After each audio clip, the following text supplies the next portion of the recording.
আসসালামু আলাইকুম ভিউয়ার্স, আশা করি সকলে ভালো আছেন।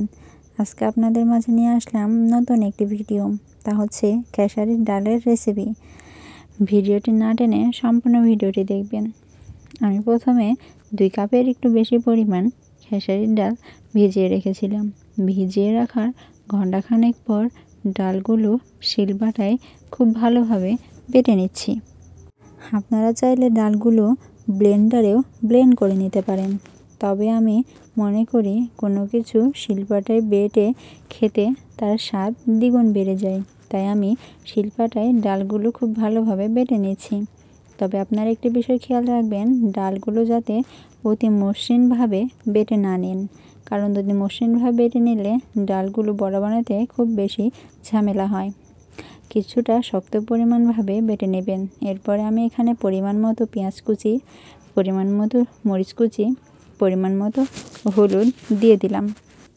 আপনারাও পরিমাণ মতো সব কিছু দিয়ে দেবেন। এরপরে আমি স্বাদ অনুযায়ী লবণ দিয়ে দিব।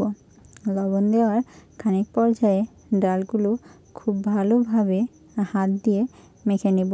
আপনারা চাইলে চামচ দিয়েও মেখে নিতে পারেন, তবে আমি মনে করি হাত দিয়ে মেখে নিলে সবগুলো ডালের গায়ের সাথে মশলাগুলো ভালোভাবে মিশে যাবে, এতে ডালের স্বাদ দ্বিগুণ বেশি বেড়ে যাবে।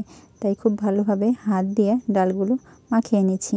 এর খানিক পর্যায়ে আমি দিয়ে দিলাম এখানে চালের গুঁড়ো। চালের গুঁড়ো দেওয়ার ফলে ডালগুলো খেতে মুচমুচে এবং আরও বেশি সুস্বাদু হবে। আপনারা চাইলে ডালের সাথে চালগুলো বেটেও নিতে পারেন, তবে আমি মনে করি চালের গুঁড়োটা দেওয়াই বেটার। সবগুলো ভালোভাবে মেখে নিয়ে এরপরে আমি চলে গেলাম কড়াইতে পরিমাণ মতো তেল দিলাম। এখানে আপনারা যে যার মতো তেল দিতে পারেন। আমি এখানে সয়াবিন তেলটা ইউজ করেছি, কিন্তু চাইলে আপনারা সরিষার তেলও দিতে পারেন। এরপরে ডালগুলো হাতের সাহায্যে খুব ভালোভাবে পেতা করে নিয়ে কড়াইয়ের উপর তেলে ছেড়ে দিলাম। এরপরে খুব ভালোভাবে এই পিঠ ও পিঠ 2 পিঠ ভেজে নিলাম। আপনারা বেশি মুচমুচে করে ভাজতে গেলে বড়াগুলো শক্ত হয়ে যাবে, যা খেতে ভালো লাগবে না। তাই আপনারা পরিমাণ মতো স্বাদ অনুযায়ী খুব ভালোভাবে 2 পিঠ ভেজে নেবেন। এই যে আমার বড়াগুলো ভাজা প্রায় শেষের দিকেই। বড়াগুলো খুব সুন্দর লাগছে এখানে দেখতে। এরপরে আমি চলে আসলাম তেঁতুল নিয়ে একটি টক তৈরি করতে, কারণ বড়ার সাথে টকটা যেন একেবারেই জমে যায়। আমি এখানে কয়েক দানা তেঁতুল দিয়ে সামান্য পানি দিয়ে তেঁতুলটিকে ভালোভাবে গুলিয়ে নিয়েছি। এরপরে আগে থেকে ভেজে রাখা শুকনো মরিচ গুঁড়ো করে দিয়ে দিলাম এবং স্বাদ অনুযায়ী লবণ এবং জিরে গুঁড়ে এবং ধনে গুঁড়ে দিয়ে দিলাম। আপনারা চাইলে এখানে ধনেপাতা কুচিটাও দিতে পারেন।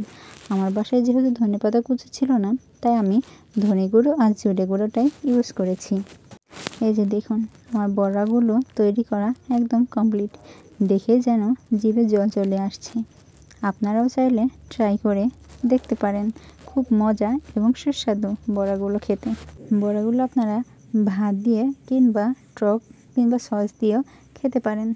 আজকের ভিডিওটি এই পর্যন্তই। আমার ভিডিওটি ভালো লাগলে চ্যানেলটি সাবস্ক্রাইব করে লাইক কমেন্ট করে পাশে থাকবেন। আসসালামু আলাইকুম।